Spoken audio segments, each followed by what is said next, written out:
following program is a production of Ho'ike Kauai Community Media.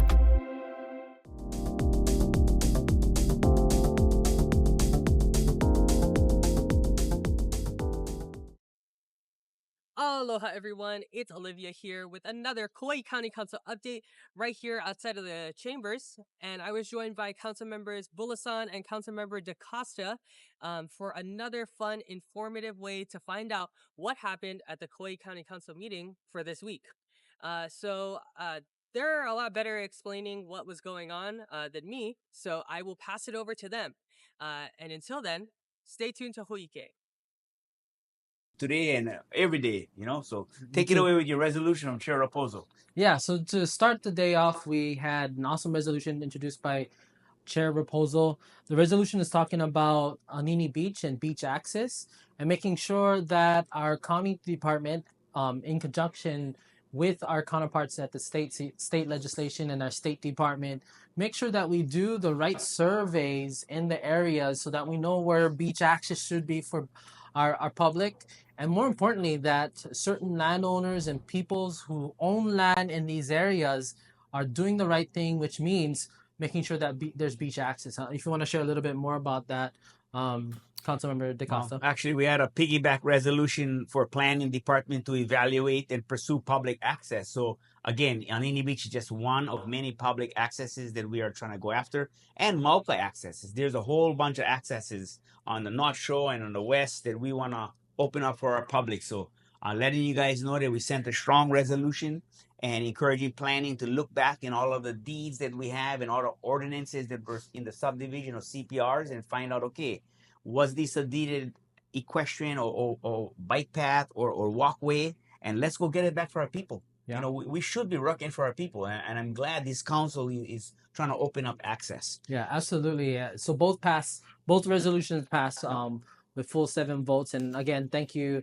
Councilmember DeCosta and Council Chair for leading the way on these issues. Yeah. No, thank you. We couldn't do it without all of you guys' votes, So thank you. Why don't you talk about the green light resolution? Yeah, so another resolution that was introduced by Councilmember Carvalho, and it's just to acknowledge all our veterans on Kauai. It's one of those things where the event is actually coming up, 2 important events.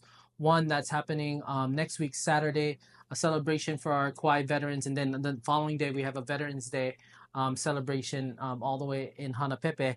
And so, resolutions are important statements. It's statements that we put out as a full council on things that we believe that the community finds important and that we want to keep moving forward and find solutions. So this is one of the parts of the legislative branch that we can exercise to make sure that we represent you, the community. Thank you for that, Addison. You always speak so sharply. Good job. Almost as sharp as I look. Almost.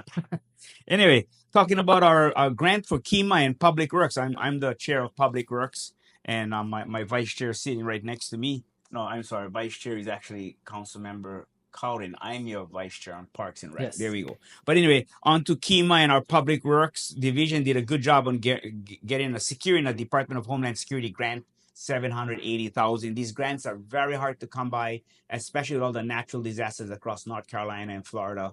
And just congratulations to our Public Works and their way of capturing this grant money that is actually free money from the federal government. So a big shout out to them. Why don't you talk about our performance audit that's coming up, Addison? You were very vocal on that today. Yeah, so another issue that was brought up by Council Chair, so thank you, Council Chair, for putting this on the agenda. And basically, it's looking to do a performance audit on 5 issues. 2 of them was proposed by Chair Raposo, and 3 was proposed by the administration. So these performance audits are to look at performance. And so basically, this designed so that we can look at how things are functioning and get a report on. And that report will be given to the council. And so the 2 items that Chair Raposo shared, one is looking at ag dedication, the process and enforcement. The second was the solid waste operation issues between equipment issues and staffing. And then administration asked to performance audit these 3 issues. First is the residential building permit process, funding the Agency of Elderly Affairs, and hiring practices and employee retention. So We had great discussion on it. It was very important to our constituents and important here for the council members. And essentially, it's our way to just check in and see what's going on under the hood and see how we can help. Yeah. And why don't you mention a little bit about the solid waste closure of the land sites that we have going on for repairs and renovation, and just touch a little bit. Then I'll touch on the ag dedication. Yeah, Turn it over to absolutely. you. Yeah. So right now, I mean, there's a little bit of a challenge for our community. We have the Lihue transfer station is closed until November, and then Kauai transfer station will begin to close in November. So Lihue will reopen in November, and then Kauai will be closing in November. And all of this was to make sure that both our transfer stations are up to code, making sure that it's run properly and keeping the environment safe. And so part of that information we learned a little bit today by presentation by our Addison Fraley, who is our not department head, but our Solid waste department. solid waste part of the solid waste department, who shared the things that they're doing to make sure that we're following all the federal regulations at both locations. She does a good job. She's amazing, yeah. And so we're doing the work to make sure that both transfer station is up to code, and it's doing everything possible to protect the environment, and should be getting back online as soon as possible. So just be patient with our team. They've been working hard on this to make sure that you're all safe. All I want to touch up, very well said, Addison. It's hard to follow your ad. But anyway, back to the ag dedication, that's kind of my specialty. When I first got elected in 2020, Councilmember Luke Evans and myself overhauled our ag dedication. And then right now, currently, we have a new finance director. We have a new real property tax director. We have a new property assessor. So they're kind of green, but they're very competent and very eager to dive in. So we are going to help them with the ag audit as far as what way we want to go, and we find out from the audit what's happening. But I was kind of on the fence about the audit. I do believe it's a good thing by our council chair for introducing it, holding large landowners and small landowners accountable. But at the same time, it's like a catch-22, right? So when we did our overhaul of the ag dedication, we said that there should be a number of cattle per acre. So if you're talking a very lush green area with a lot of rain precipitation, maybe you can have one cow per 2 or 3 acres. If you're talking kind of dry land, more dry, less rain, maybe one cow to 4 or 5 acres. Well, on all of my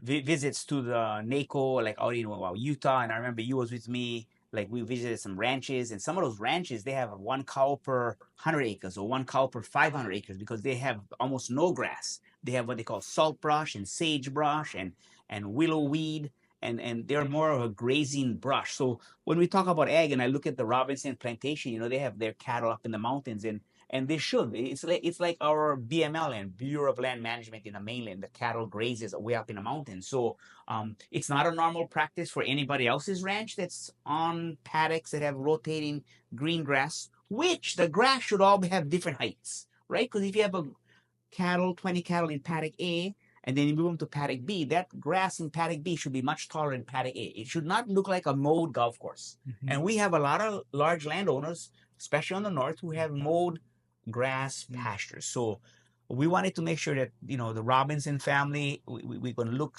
into that, and Chair did a good job about saying, hey, we are not going to penalize people that are doing a different type of ranching because it's in the mountains and they have a very low cattle ratio to how many acres they have. So I was glad to bring it up on the table. We don't want any more billionaires buying up land because our current landowners cannot pay the extreme land taxes, right?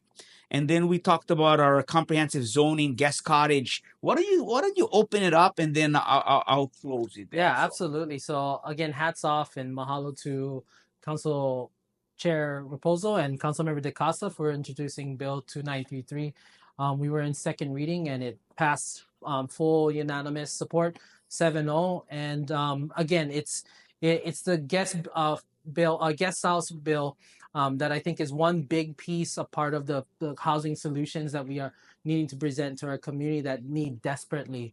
And so I shared from my perspective how important it is that it's addressing one of the 3 challenges in our housing challenges, which is access to housing. And so hats off to Council Chair Raposo and Councilmember DeCosta. I know you tried in an earlier term to try to get this With passed. And Councilmember Cavallo. with Councilmember Cavallo, and I'm glad that you brought it back because we got to do everything possible to build more housing for our local workforce community, and so it's really essential for us to pass this bill through.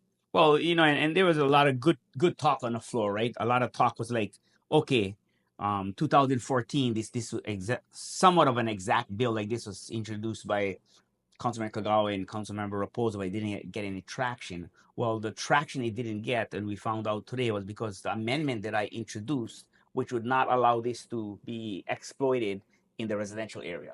Because Councilmember Luke Evslin and I believe Councilmember Mason Chuck at the time introduced the ARU and the guest house on residential areas. So they're already maxed out their density right now. And with the concrete ordinance that's so much land got to be covered by concrete and open grass that it's already governed. So we didn't want to see a sprawl in the urban areas of too much houses on top of houses. So I did an amendment. You guys all voted for it. We removed that. So we'll keep urban, no more density. You have to choose between a guest house or an ARU, additional rental unit. But when you go to ag, it's going to double the density in ag. And how cool it is for these local families whose parents said subdivide a 5-acre lot into 3-acre and 0.75 lots and one house on that acre and 3/4, and now they can add a guest house. Yeah. This is huge. This is huge housing insertment.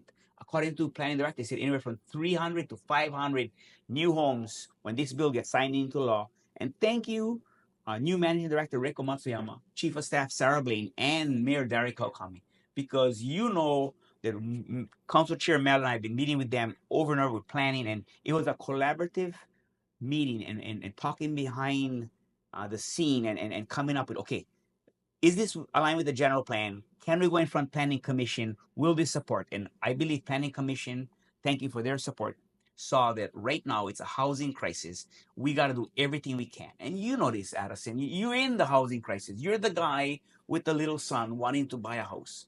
How cool would it be now if you and your friend or your buddy or your wife want to hooey up and go get that 1/2-acre lot, which now allows you two dwellings. So now you can live in one and have the other one as a rental. And you cannot sell it, you cannot subdivide it or CPR it, but you have an ability to build a second home which can be rented to local families. So you'll help the rental market, you'll have income to support for your family, and now you can have the baby girl, and you have 2 houses on your lot. So boom to Kauai for that bill. Very proud today of that bill. Very proud of the council. I almost thought it was going to get deferred.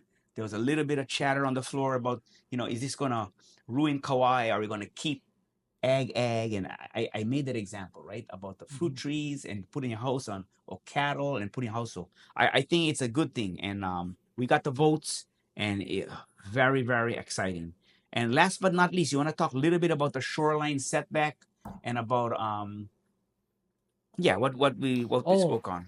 Yeah, actually, we did talk about that in the beginning, so we're good to go. Okay. They can cut that one. Yeah, before we talk anymore, I remember I made a comment about the boundaries of state land and shoreline access, that we should not be taking away the Kanaka land that sits on the ocean and trying to trade off a piece of property inland. So if that Kanaka wants to take a chance with their land that was passed down to generations, then we don't have the ability to take that right.